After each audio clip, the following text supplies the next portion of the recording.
कर्पूरगौरं करुणावतारं संसारसारं भुजगेन्द्रहारं सदा वसन्तं हरिद्वारविन्दे भवं भवानी शहतं नमामि। ओम नमः। पहले पूर्व में जितने मंदिर बनते थे तो उसमें शिवलिंग ही पाई जाती थी।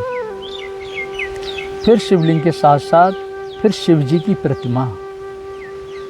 इसका आशय क्या है? हमारे महापुरुषों ने बताया। शिवलिंग का हम पहले बता चुके हैं कि शिवलिंग क्या है।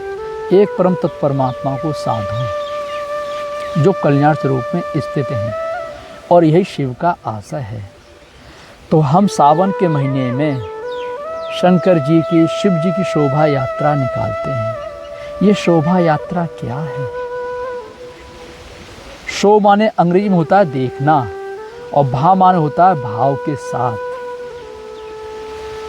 शोभा माने होता है हमारा शुभ ही शुभ हो, लेकिन कैसे शुभ होगा?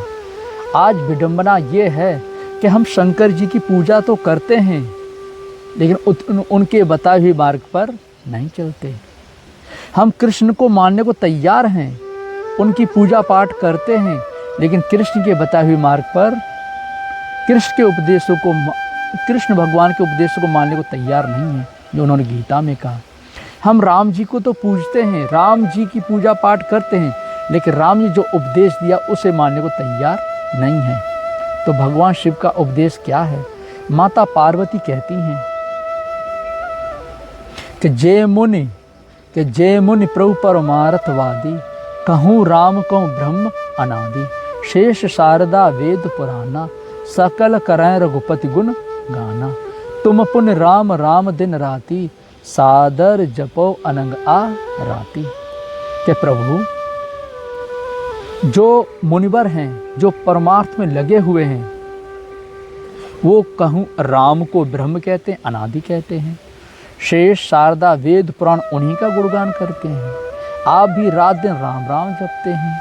ये क्या है? तब भगवान शिव ने कहा कि बंदऊ बाल रूप सोई रामू, सब सिद्धि सुलभ जपति जस नामू। हे पार्वती, मैं बाल स्वरूप राम का ध्यान धरता हूँ और उन्हीं के नाम का जाप करता हूँ, जिससे संपूर्ण सिद्धियाँ सुलभ हैं और प्राप्त हो जाती हैं सरलता से। तो बाल स्वरूप ये राम अब क्या करें? अयोध्या से फोटो ले आए? नहीं, वास्तव में शिव क्या पूजनीय, शिव तत्वनिष्ठ है। शिव कौन है?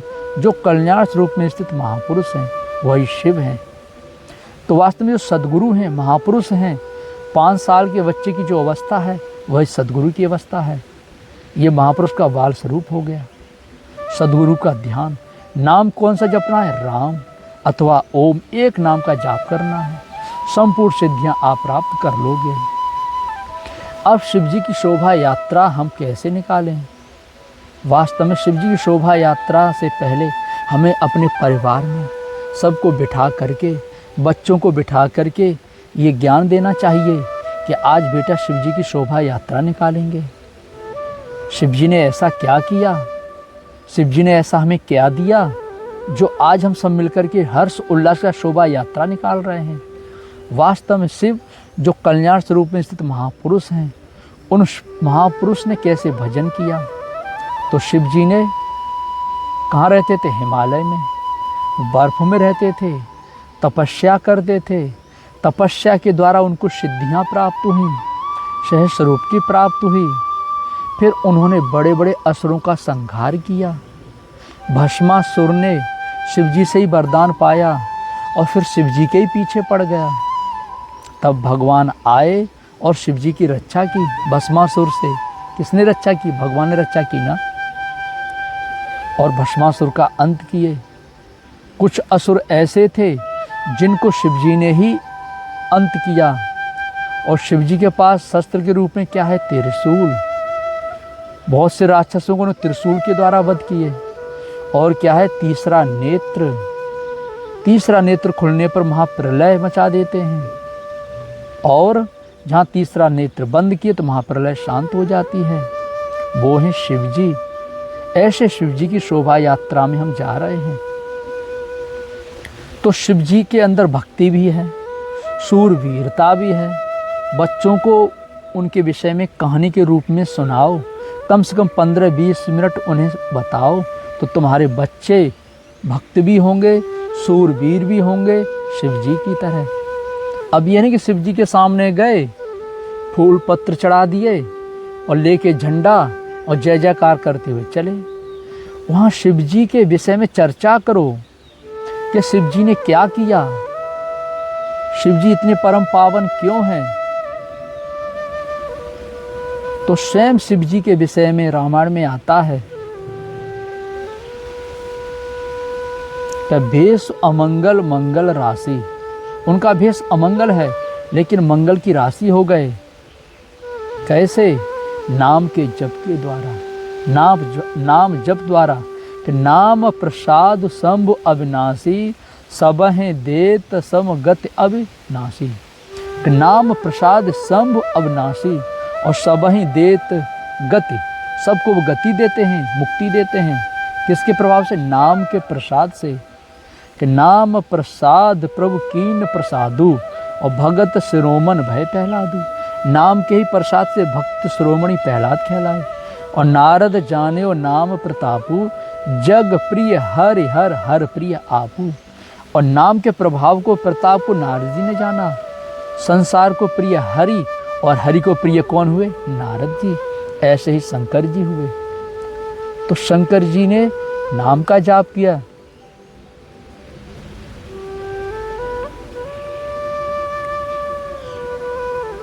ऐसे ही उन्होंने मुक्ति दी, सबका कल्याण किया। और भगवान शिव ने ईश्वर का रूप बताया कि बिनु पद चले सुनाए बिनु काना, कर बिनु कर्म कराए बिदु नाना, आनन रहित सकल रस भोगी, बिनु वाणी बक्ता बड़ जोगी, अस सब भांति अलौकिक करनी और महिमा जास जाय नहीं बरनी। माता पार्वती ने पूछा कि ईश्वर का क्या स्वरूप है? ये भोलेनाथ बता रहे हैं। बिना पैर के चलता है, बिना आँख के देखता है, बिना हाथ के सब कुछ करता है, बिना शरीर के सबको स्पर्श करता है, बिना नाक के गंध लेता है, बिना जीभ के हर वस्तु का स्वादन करता है। उनकी करनी अलौकिक है, इन आँखों से नहीं देख सकते। लौकिक नहीं, अलौकिक। अब बनाओ फोटो, खींचो भगवान का फोटो, संभव है? तो भगवान के शिव के पद चिन्हों पर तो चलो। जो उन्होंने किया, हम भी शिव बन सकते हैं जब शिव के पद चिन्हों पर चलेंगे, जैसा शिव जी स्वयं कहते हैं। और माता पार्वती को भगवान शिव जी स्वयं बताते हैं कि इस संसार में क्या सत्य है। कि उमा कहूँ निज अनुभव अपना, सत्य हरि भजन जगत सब सपना। हे उमा, इस संसार में सत्य है तो एकमात्र हरि और हरि का भजन। ये मैं अनुभव की बात कह रहा हूँ, कहीं पढ़ी लिखी हुई नहीं, कहीं सुन कर के नहीं, पढ़ कर के नहीं, अनुभव की बात। तो अनुभव कुछ और होता है, ये पढ़ा लिखा ज्ञान कुछ और होता है। तो भगवान शिव ने ईश्वर का परिचय दिया, अपना अनुभव बताया। सत्य एकमात्र हरि और हरि का भजन। वही शिव जी ईश्वर का परिचय देते हैं। सभी देवी देवता इकट्ठे हुए और ईश्वर को खोज रहे थे। जब रावण के आतंक से सभी परेशान थे तो धरती परेशान, ऋषि मुनि परेशान, देवी देवता परेशान, तो सब मिलकर के गए ब्रह्मा के पास। तो ब्रह्मा सब जाना मन अनुमाना, मोर कछु न बसाई, जाकर ते दासी सो अविनाशी हमरो तोर सहाई।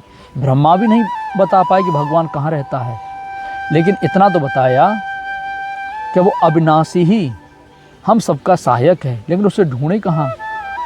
तब फिर मीटिंग हुई देवताओं की। तो पूर्व वैकुंठ जान कह को कह पैनित बस प्रभु सोई। कोई कहता भगवान वैकुंठ में, तो कोई बोला क्षीर सागर में, कोई कहा कि नहीं, जिसके अंदर जैसी भक्ति भगवान वैसे ही प्रकट हो जाते हैं। लेकिन भगवान शिव को अवसर मिला, जैसे विवेकानंद जी को मिला था ना, वैसे ही भगवान शिव जी को भी लगता है बहुत समय में कम मिला था। तभी तो कह रहे हैं कि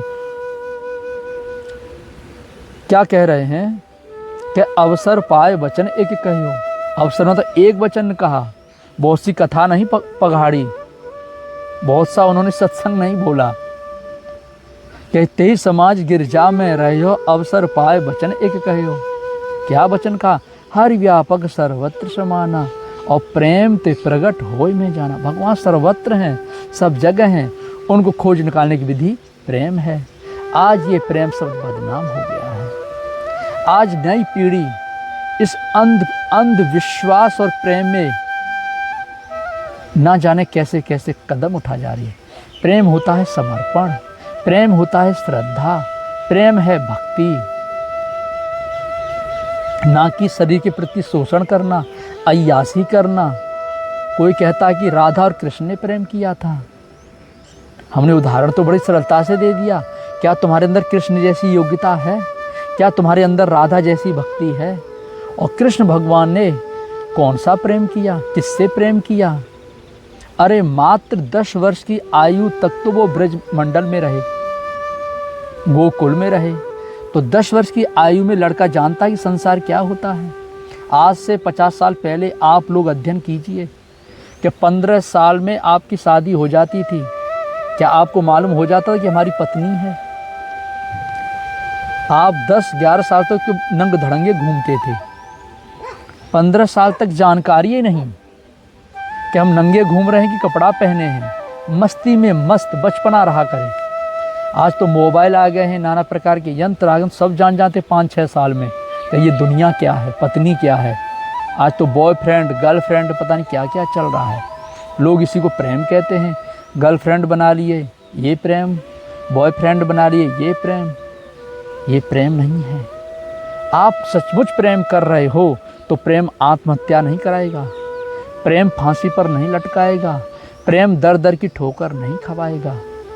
प्रेम तो वो शक्ति है, प्रेम वो विश्वास है, प्रेम वो भक्ति है कि मीरा की तरह कोई कष्ट कितना भी दे लेकिन हम विचलित नहीं होंगे। राधा की तरह कोई कितना भी कुबोल बोले, कुछ भी कहे, हम मार्ग से विचलित नहीं होंगे। तुलसी रैदास की तरह कोई कुछ भी कहे, हम मार्ग से कभी विचलित नहीं होंगे। इन्होंने प्रेम किया। संसार में जहाँ कुछ जो भी हम कुछ कर रहे हैं मोह है, प्रेम नहीं। प्रेम तो एक परमात्मा से होता है, एक ईश्वर से होता है।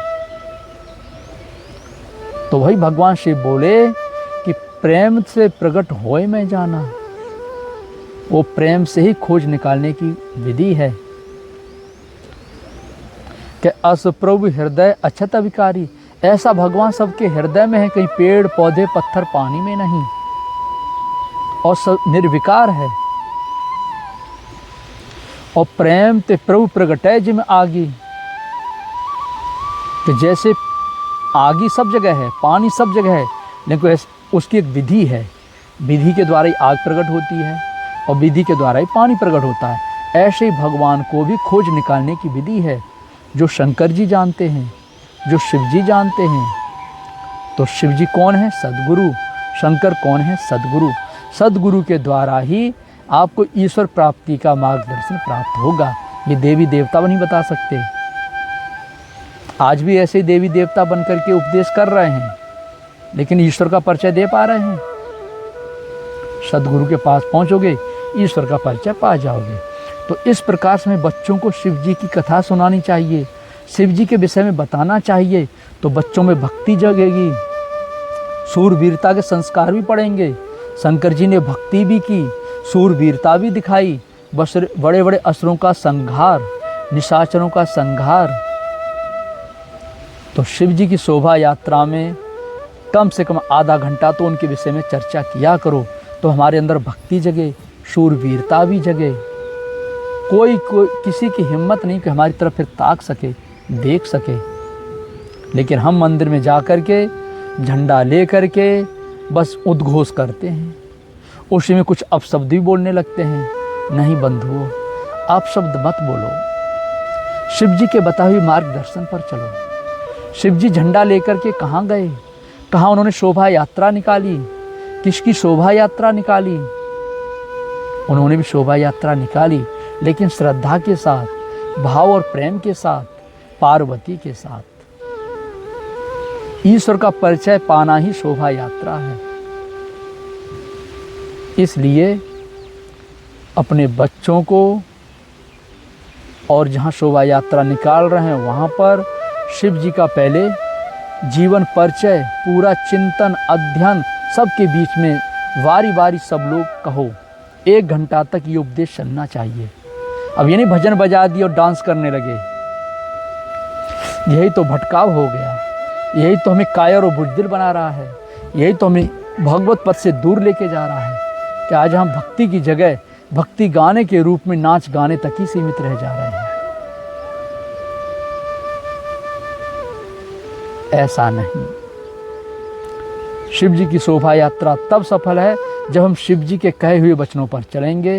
रामायण में आप अध्ययन कर लेना, पार्वती और शिव जी का संवाद, सती और शिव जी का संवाद। ओम श्री सद्गुरुदेव भगवान की जय।